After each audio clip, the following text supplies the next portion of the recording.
తమిళనాడులో విజయ్ సాధించిన విజయం ఏదైతే ఉందో దాని మీద నిన్నటి నుంచే సోషల్ మీడియాలో విపరీతమైన ట్రోల్స్ పెరిగిపోయినాయి. ఆంధ్రప్రదేశ్ రాజకీయాలకు సంబంధించి, అలాగే ఒకప్పుడు చిరంజీవి గారు పెట్టిన ప్రజారాజ్యం పార్టీ కానీ, ప్రస్తుతం పవన్ కళ్యాణ్ గారి కొనసాగిస్తున్న జనసేన పార్టీ గురించి కానీ. ఎందుకంటే సోషల్ మీడియాలో వచ్చేసిన తర్వాత ఈ సోషల్ మీడియా యుగంలో ఎవరి నోటి మాటని ఎవరు ఆపలేరు. అది వాళ్ళ పార్టీ నాయకులు అయి ఉండొచ్చు, అభిమానులు అయి ఉండొచ్చు, వాళ్ళు కూడా చెప్పాలనుకున్నది ఓపెన్గా చెప్పేస్తారు. అంత ఫ్రీడమ్ ఉంటుంది సోషల్ మీడియాలో. ఆ ట్రోల్స్ ఏంటి అంటే, విజయం చూసి వీళ్ళ పాఠం నేర్చుకోవాలి, విజయం చూసి బుద్ధి తెచ్చుకోవాలి, విజయం చూసి మెగా బ్రదర్స్ ఇద్దరు చాలా మార్పులు చేసుకోవాలి, ఆలోచించుకోవాలి. నిజంగా ఆంధ్రప్రదేశ్ రాజకీయాన్ని తమిళనాడులో విజయ్ గెలుపుతో కంపేర్ చేయొచ్చా? ప్రధానంగా సినిమా వాళ్ళు పార్టీలు పెడుతున్నారు అంటే ఓవర్ హైప్ ఉంటుంది, ఓవర్ ఎక్స్పెక్టేషన్స్ ఉంటాయి. అవి రీచ్ అవ్వడం చాలా కష్టం. కానీ ఇక్కడ విజయ్ రీచ్ అయిపోయారు, కానీ ఇక్కడ ఫెయిల్ అయిపోయారు ఆల్రెడీ ఆంధ్రప్రదేశ్ రాజకీయాల్లో. ఏంటి ఈ ఫెయిల్యూర్కి ఈ సక్సెస్కి మధ్య ఉన్న వ్యత్యాసం? ఇదే అంశం మీద చర్చించే ప్రయత్నం చేద్దాం. సార్, ఒకటి, ఇప్పుడు ప్రధానంగా జరుగుతున్న ట్రోల్స్ సింగిల్గా విజయం సాధించలేక కొందరు, ఫర్ ఎగ్జాంపుల్ రజనీకాంత్ చూసుకున్నా, లేదు అంటే మొన్న ఆయన కమల్ హాసన్ చూసుకున్నా, పార్టీలు పెట్టాలనుకుని వెనక్కి తగ్గారు, పెట్టి వెనక్కి తగ్గారు, కానీ విజయ్ అలా కాదు, సాధించేశారు. ఇప్పుడు కంపేర్ చేయొచ్చా నిజంగా ఒక జనసేన, ఒక ప్రజారాజ్యం ఏం మిస్ అయ్యాయి, ఏం నేర్చుకోవాలి, ఏంటి లెసన్ అనేది? అంటే ఒక ప్రాక్టికల్ థింకింగ్ లేకుండా ఈ అభిమానులు అన్నటువంటి ఎస్టాబ్లిష్మెంట్ మీదుగా వచ్చి వీళ్ళు దెబ్బతిన్నారు. రెండవది, ఒక టైంని క్యాచ్ చేసుకోలేకపోయారన్నమాట. ఇప్పుడు వాస్తవంగా విజయ్కి అక్కడ డిఎంకే, ఏఐఏడిఎంకేల సుదీర్ఘమైనటువంటి పాలన మీద విరక్తి చెందున్నారు అక్కడ.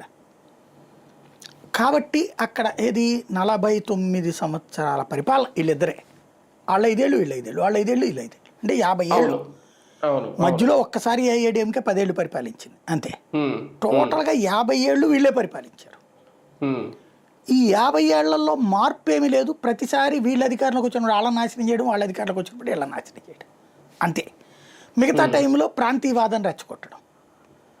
ఆ కాన్సెప్టే వెళ్ళిన చోట అక్కడ విజయ్ అనేటటువంటి వాడు అట్లాంటి ప్రాంతీయ రాజకీయాలని రెచ్చగొట్టని వ్యక్తిగా, ప్లస్ ఈ కొత్తవాడు ఏది వీళ్ళు వాళ్ళ నాయకులు చేసే దౌర్జన్యాలను సమర్థించేవాడు కానీ నాయకుడుగా కనిపించాడు ప్రస్తుతానికి. క్లీన్ అతను, మిస్టర్ క్లీన్ అంతే. ఏమైంది? రెండవది, నాన్ కరప్టెడ్ సినిమా యాక్టర్గా అతనేమి, అతని బిహేవియర్ సంస్కారవంతంగా ఉంది, పాజిటివ్గా బాధ్యతగా ఉన్నాడు అతను. కాబట్టి అక్కడ అధికారం ఇచ్చారు. వాస్తవంగా ఆంధ్రాతో పోల్చుకుంటే ఉచితాలలో అతిపెద్ద దరిద్రం తమిళనాడే. ఇద్దరు కుప్పలు తెప్పలు ఇచ్చిన వాళ్ళే ఉచితాలు, కానీ ఏ ఉచితాలు ఇవ్వని విజయ్ గెలిచాడు, ఇస్తానని చెప్పి గెలిచాడు అంతే. అది ఇక్కడ పాయింట్. అంటే నమ్మేరు విజయ్ అక్కడ. మనకి ఇక్కడ సమస్య ఏంటంటే చిరంజీవి చేసిన తప్పు నిలబడకపోవడం. వాస్తవంగా 2009 కరెక్ట్ టైం కాదు అతనికి. ఎందుకంటే అప్పటికొచ్చి రాజశేఖర్ రెడ్డి 5 ఏళ్లే కదా. కాంగ్రెస్ పరిపాలనకు వ్యతిరేకంగా తెలుగుదేశం సుదీర్ఘకాలం పాటు పరిపాలించింది. మధ్యలో ఒక 5 ఏళ్లే లేనిది తెలుగుదేశం. 89, 94 తప్ప మిగతాదంతా కాంగ్రెస్, తెలుగుదేశమే కదా అధికారం ఉంది. 82, 83 టు 85, 85 టు 89, 94 టు 99, 99 టు 2004. అంటే దాదాపు అక్కడ 10 ఏళ్ళు చంద్రబాబు, ఈయన 7 ఏళ్ళు, ఎవరు మన ఎన్టీఆర్ గారు, ఆయన 7 ఏళ్ళు, ఈయన 9 ఏళ్ళు. అక్కడ దాదాపు 16 ఏళ్ళు వాళ్ళు పరిపాలించేశారు తెలుగుదేశం. కాంగ్రెస్ పార్టీ వచ్చి అప్పుడు 5 ఏళ్లే కరెక్ట్గా, ఓన్లీ మళ్ళీ 5 మధ్యలో వచ్చింది. 10 సంవత్సరాల తెలుగుదేశం పాలన తర్వాత వచ్చింది కాంగ్రెస్ పార్టీ. 5 ఏళ్లలో ఫీజు రియంబర్స్మెంట్, ఆరోగ్యశ్రీ లాంటి అద్భుతమైన సంక్షేమ పథకం తెచ్చిపెట్టాడు. ఇళ్ళు బోర్డు అంతమందికి ఉచితంగా ఇచ్చాడు రాజశేఖర్ రెడ్డి. కావాలన్నోడికల్లా ఇల్లు ఇచ్చాడు. ఇలాంటి చేసిన టైంలో వచ్చాడు ఈయన. ఏముంది ఆల్టర్నేటివ్? అప్పుడు ఎందుకు కావాలి ఆల్టర్నేటివ్? చెప్పడంలో ఫెయిల్ అయ్యారు. ఇప్పుడు విజయ్ ఏమన్నాడు? అవినీతి ప్రభుత్వం, అక్కడ అభివృద్ధి అన్నటువంటి పేరుతో దోస్తున్నారు అన్నటువంటి చెప్పుకొచ్చాడు. ఇక్కడ ఈయన మొహమాట పడ్డాడు చిరంజీవి ఆ స్థాయిలో విమర్శించడానికి. ఈయనకి మొహమాటం ఎక్కువ చిరంజీవికి. మళ్ళీ రేపు పొద్దున భవిష్యత్తులో ఎక్కడ ప్రాబ్లం వస్తుందని ఎక్కువ విమర్శించడు ఆయన. సామాజిక మార్పు అంటాడు. సామాజిక మార్పు ఆల్రెడీ తెలుగుదేశం తెచ్చేసింది అప్పటికే. రెడ్ల పార్టీ లేదా ఎస్సీ ఎస్టీ సీట్లు, ఇదే కాంగ్రెస్ ఫార్ములా. బీసీలని కానీ ఓసీలని కానీ పట్టించుకోలేదు. అది ఓసీలు అంటే రెడ్లని వరకు నెత్తిన పెట్టుకుంది అంతే. అలాంటి పార్టీలో ఉన్నటువంటి ఆ జాడ్యాన్ని తెలుగుదేశం వచ్చి సరిచేసింది కదా, బీసీలకు ఇచ్చి భారీ ఎత్తున. సామాజిక న్యాయం తెలుగుదేశం చేసేసింది అప్పటికే. ఈయన వచ్చి ఏం చేశాడు, తెలుగుదేశం చెప్పే సామాజిక న్యాయాన్ని ఈయన అమలు చేస్తానని 100 సీట్లు బీసీలకు ఇచ్చాడు. బీసీలకి అవును. అంతకు ముందు అయితే బాగుండేది, తెలుగుదేశం రాకముందు అయితే లేదు కదా. తెలుగుదేశం బీసీలకు అన్ని సీట్లు ఇచ్చాక మంత్రులు, ప్రధానమైన మంత్రులుగా బోర్డు అంతమంది చేశారు. జాతీయ స్థాయిలో ఎర్రనాయుడు లాంటి వాడు కీ రోల్ పోషిస్తున్న రోజులు అప్పుడు. అలాంటప్పుడు తెలుగుదేశంలో మీకు సామాజిక న్యాయం జరగట్లేదని ఎట్ట చెప్తాడు ఆయన రాజకీయ పరంగా? రాజకీయ పరంగా ఆ 15-16 సంవత్సరాల్లో కాంగ్రెస్ హయాంలో కాకుండా మిగతా 16-17 ఏళ్ళు కూడా తెలుగుదేశం అనేక మంది బీసీలకి ఛాయిస్లు ఇచ్చాక నేను వచ్చి సామాజిక న్యాయం చేస్తానని సామాన్యులకు 100 మందికి ఇచ్చాను నేను అన్నాడు ఆయన. అక్కడ మైనస్ అది ఆ రోజున, ఆ నినాదం మైనస్ అక్కడ దెబ్బతిన్నాడు ఆయన. పోనీ సామాజిక న్యాయం అని చెప్పినప్పుడు నీ చుట్టూతా అన్ని కులాలని పెట్టుకున్నావా? ప్రధానంగా కాపు సామాజిక వర్గంలో పెట్టుకున్నాడు. అల్లు అరవింద్ వీళ్ళే తిరిగేవాడు ఎప్పుడు కూడా. న్యాయం ఏమైంది అక్కడ? అయిపోయింది. ఈవెన్ పవన్ కళ్యాణ్ పార్టీ పెట్టినప్పుడు నువ్వు దేనికోసం పెట్టాలా? సామాజిక న్యాయం వాళ్ళ అన్న సిద్ధాంతమే అనుకుందాం. ఆల్టర్నేటివ్ మార్పు, నువ్వు ఫార్ములా చెప్పు. ఇదిగో ఓసీలకి ఇన్ని సీట్లు, బీసీలకి ఇన్ని సీట్లు, ఎస్సీలకి ఇన్ని సీట్లు, ఎస్టీలకి ఇన్ని సీట్లు, ఎస్సీల్లో రిజర్వేషన్ పోను ఇంకో 4 ఎక్కువ ఇస్తా, ఎస్టీల్లో రిజర్వేషన్ పోను ఇంకో 4 ఎక్కువ ఇస్తా, ఓసీల్లో ఇదిగో బ్రాహ్మిన్స్కి ఎమ్మెల్యేలు అవ్వట్లేదు, వైశ్యాస్ ఎమ్మెల్యేలు అవ్వట్లేదు, వాళ్ళకి నేను ఇస్తా. ఇదిగో ఈ వర్గాలు ఇప్పుడు దాన్నే సోషల్ ఇంజనీరింగ్ అంటారు. నార్త్ ఇండియాలో బీజేపీ చేసుకొచ్చింది అదే. అది ఇక్కడ ఇతను చెయ్యకపోగా ఇతను దేనికోసం పార్టీ పెట్టానని చెప్పాడు 2004లో 2014లో జగన్ అధికారంలో రాకుండా ఉండటానికి. జగన్ లాంటి వాడు ఫైనాన్షియల్ ఫ్రాడ్, అట్లాంటి వాడు అధికారంలోకి వస్తే రాష్ట్రానికి ప్రమాదం, అనుభవం ఉన్నటువంటి చంద్రబాబు నాయుడు అధికారంలోకి తెస్తే అన్నాడు. అంతకుముందు అనుభవం ఉందిగా మరి చంద్రబాబు. మరి రాష్ట్ర విభజన ఎందుకు జరిగింది? రాష్ట్ర విభజన కారణం ఏంటి? అభివృద్ధి ఒక చోట కేంద్రీకృతం అయిపోవడం, అదే కదా. కేంద్రీకృతమైన అభివృద్ధి జరిగిందా అని రాష్ట్రాన్ని ఆడుబట్టుకుపోతే, అన్యాయం ఆంధ్రాకి జరిగితే దానికి కారణమైన కేంద్రీకృత అభివృద్ధి కారకుడైనటువంటి చంద్రబాబు నేను సపోర్ట్ చేశాడు బేసిక్. ఈయన మార్పు ఏంటి ఇంకా చూపెట్టేది? నెంబర్ 1. సరే అప్పటికి 5 ఏళ్ళు 10 ఏళ్ళు కాంగ్రెస్ అధికారంలో ఉండటం వల్ల ఈయన కాంగ్రెస్ కంటే వీళ్ళకి మద్దతు ఇవ్వడమే కరెక్ట్, బాగానే ఉంది. తర్వాత తన పార్టీని ఏమైనా ఎస్టాబ్లిష్ చేసుకున్నాడు? ఇప్పటికైనా పార్టీ సంస్థాగత నిర్మాణం ఏమైనా ఉంది? బూత్ కమిటీలు, మండల కమిటీలు, ఇవి ఎంతవరకు ఎస్టాబ్లిష్ చేశాడు పార్టీని? ప్రతిసారి నాకు టైం దొరకలేదు, చేయలేదు, టైం చాలలేదు, 12 ఏళ్లలో నీకు టైం చాలలేదా బూత్ కమిటీలు వేయడానికి? తెలుగుదేశానికి బూత్ కమిటీలు ఉన్నాయా? జనసేన వైసీపీకి ఉన్నాయా బూత్ కమిటీలు? అసలు చేస్తే కదా. నేనే 100 సార్లు వీడియో చేస్తుంటా, డిబేట్లు కూడా పెట్టుకుంటా, ఎందుకు చేయవు అని చెప్పేసి. ఆయనకి పార్టీని ఒక ఇది కాకుండా తను కింగ్ మేకర్గా ఉండాలనుకున్నాడు, కానీ కింగ్ కావాలనుకోలేదు ఆయన. 2019 అలాగే అన్నారు కదా మొన్నటి, ఆయన కింగ్ మేకర్ అవుతాడేమో కానీ కింగ్ అవ్వడానికి. అతనేమో నేను కింగ్ అవ్వాలన్నాడు, ఈయనేమో నేను కింగ్ మేకర్ అవ్వాలని అనుకుంటుండే. 2019లో వచ్చి అక్కడ అతిపెద్ద రాంగ్ స్టెప్ వేసాడు ఆయన. ఆ రోజున తెలుగుదేశం ప్రభుత్వానికి వ్యతిరేకంగా బయటకు వచ్చాను. అదే టెంపో మెయింటైన్ చేస్తే నాకు తెలుసు 15-20 సీట్లన్నీ వచ్చండి అతనికి. ఆ వారా జగన్కి తగ్గాయి. జగన్ 150 వచ్చినాయి కదా, కనీసం 15-20 ఇతనికి వచ్చాయి. ఇతను ఏం చేశాడు? 8 నెలల పాటు ప్రభుత్వానికి వ్యతిరేకంగా తిరిగి ఫేస్బుక్ లైవ్లు, ఇన్స్టా లైవ్లు, యూట్యూబ్ లైవ్లు ఇచ్చినోడు కరెక్ట్గా 3 నెలల ముందు ప్లేట్ మార్చేసి జగన్ నేను సీఎం గానివ్వను రాసి పెట్టుకోండి అని బిగిన్ చేశాడు. జగన్ ఎందుకు సీఎం గానివ్వవు అంటే జగన్ అవినీతి పోటీ. అదే కదా 2014లో చెప్పావు. మరి ఎందుకు జైలు పడేయలేదు? జైలు అయ్యింది, బెయిల్ అయిపోయింది, అంతా అయిపోయింది. అంటే ఓన్లీ నీ పార్టీ ఎదుగుదల కాకుండా జగన్ని సీఎం కాకుండా ఉండటం కోసం 14-19లో కూడా అంటే జగన్ అనేవాడి మీద కక్షతోనే పార్టీ పెట్టాడు ఆయన. అవును. అంతే తప్పించి తను సీఎం అవడానికి కాదు. రెండవది సామాజిక న్యాయం అంటే అక్కడ తన చుట్టూ ఉండేవాళ్ళు ఎవరు ఉండాలా? అన్ని కులాలు సామాజిక వర్గాలే ఉండాలి. ఎక్కడ ఉన్నారు? అయినా సరే ఒక సీట్ వచ్చింది, 2 చోట్ల ఆయనే ఓడిపోయాడు. ఆ ఒక్క సీటు రాపాక వరప్రసాద్. అవును. తర్వాత నువ్వు సబ్బెట్టినప్పుడల్లా అతని పైన కూర్చోబెట్టుకోవాలి కదా. ఆయన కనీసం గుర్తింపు ఇవ్వాలి కదా. గుర్తింపు ఇవ్వలేదుగా ఆయనకి, అవమానించారు కదా. అందుకే కదా అతను బయటకు పోయింది. ఆయన ఏం ఎక్స్పెక్ట్ చేస్తాడు? ఎస్సీ గెలిచింది నీ పార్టీ నుంచి. కనీసం ఆ నియోజకవర్గానికి వెళ్ళి కృతజ్ఞత ర్యాలీ కూడా చేయలేదు సార్. అప్పుడు అనుకున్నారు అందరూ వస్తారు, అదే చెయ్యలేదు. ప్లస్ ఆ తర్వాత కూడా ఈవెన్ వాళ్ళ పార్టీ మీటింగ్లు పెట్టినప్పుడు ఇతను కూడా one of the after all అనేటట్టు చూసేవాళ్ళు. అవును. ఒక్క ఎమ్మెల్యే ఉన్నప్పుడు నువ్వు స్టేజ్ మీద కూర్చోబెట్టడానికి ఏం బాధ? అదే కదా. ఉంటే ఈయన నాదెల మనోహర్, లేకపోతే నాగబాబు. అదేనేమో సామాజిక న్యాయం. మరి అదేం సామాజిక న్యాయం? అక్కడ దెబ్బతింటంతో పాటు ఇక్కడ ఇది చెప్పుకొచ్చాడు, ఏది జగన్ అధికారంలోకి రానివన్నాను. 2024 మళ్ళీ జగన్ అధికారంలో దించడం కోసం కూటమి.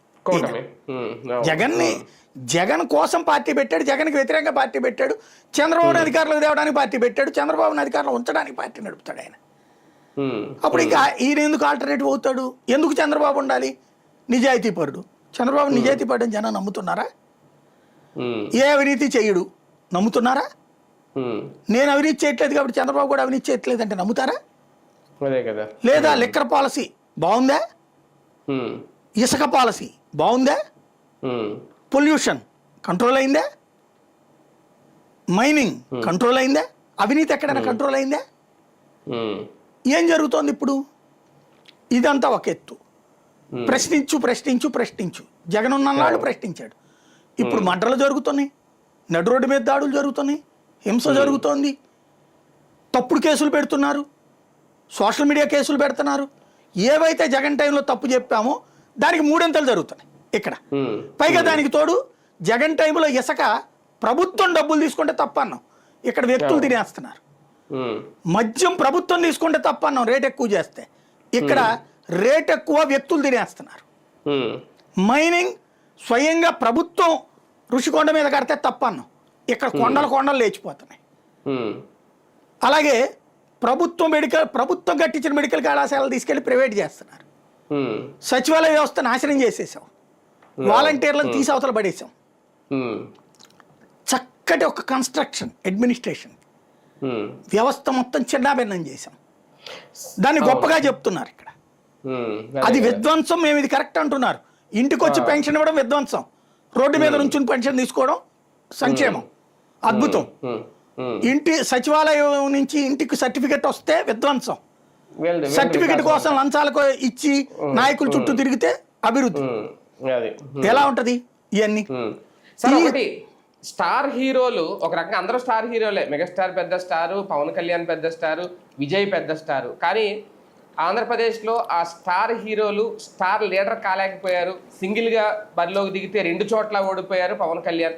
ఆయన 2 చోట్ల, ఒక చోట గెలిచారు, మరో చోట ఓడిపోయారు. కానీ విజయ్ ఇక్కడ 2 చోట్ల కూడా గెలిచారు. ఇందాక మీరు అన్నట్టు జెన్జీ అనేది తమిళనాడులో ఉన్నంతగా విజయ్కి సహకరించినంతగా ఆంధ్రప్రదేశ్లో వీళ్ళిద్దరికి సహకరించలేకపోయిందా? నేను చెప్పింది ఇక్కడ కుల ముద్ర వేసుకోకూడదు, నాకు కులాల పట్టింపు లేదంటాడు ఆయన పవన్ కళ్యాణ్.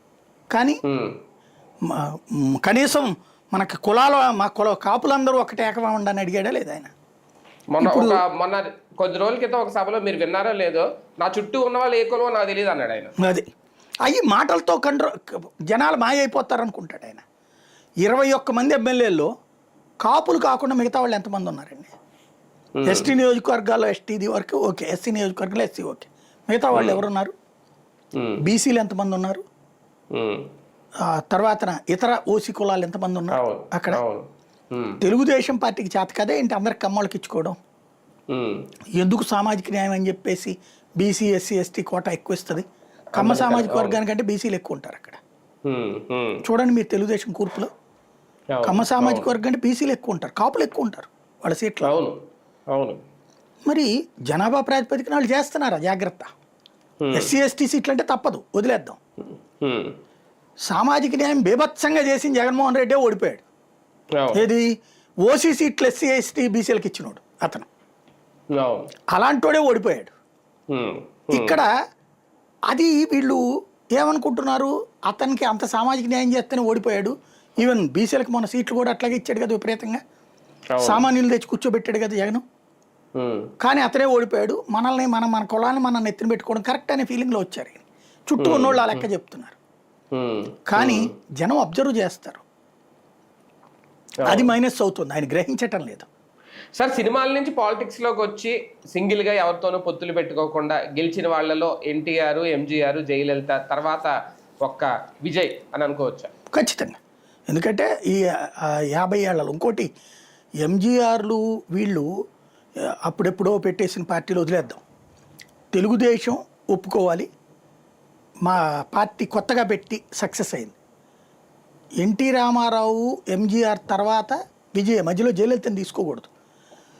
జయలలిత ఏఐఏడిఎంకే పార్టీని తను తీసుకుని నడిపింది, లైక్ చంద్రబాబు తెలుగుదేశాన్ని తీసుకుని నడిపినట్టు. అంతే తప్పించి ఆవిడ సొంతగా పార్టీ పెట్టింది కాదు. సినిమాల నుంచి వచ్చి సక్సెస్ అయ్యారు కదా, అదే అనేది సక్సెస్ అవ్వడం అంటే నేను వారసత్వం సక్సెస్. జయలలిత అంత ముందు ఉన్నటువంటి ఆయన తర్వాత ఈవిడ తీసుకోవడం అంటే not own success, own success అంతే, పార్టీ నడిపి కంటిన్యూ చేసుకొచ్చింది, కంటిన్యూ చేసింది. అదే విజయ్ కొత్తగా పార్టీ పెట్టి గెలిచాడు. ఇక్కడ విజయ్ని కంపేర్ చేయాల్సింది ఏంటంటే సినిమా వాళ్ళ వరకు అతను మామూలుగా అయితే దక్షిణాదిలో మార్పును కోరుకుంటున్నారనడానికి సాక్ష్యం కేసీఆర్, జగన్, విజయ్. ముగ్గురు కూడా పార్టీ సొంతగా పెట్టుకుని వచ్చిన వాళ్ళే. అవును, అంటే పవన్ కళ్యాణ్ కూడా సొంతగా పెట్టుకొచ్చిన ఆయన కూడా ఎవరితో ముందు పొత్తు అదే అనేది. కాకపోతే ఫస్ట్ పొత్తు పెట్టుకున్నాడు కదా 14లో. అవును, అదే 19లో కూడా పొత్తే కదా కమ్యూనిస్టులు బీఎస్పీతో. అవును, ఆయన పొత్తు లేకుండా కదలట్లేదు. పైగా పదే పదే నాకేం చేత కాదు, నా వెనకాల లేరు, సరిపడినంత లేరు, డబ్బులు చాలవు, నాకు పరిపాలన అనుభవం లేదు, అనుభవం ఉన్న ఆయన అని చెప్తున్నాడు. నిజం, స్టాలిన్ కంటే విజయ్కి ఏమైనా అనుభవం ఉందా? మరి ఎట్ట వేసారు ఓట్లు?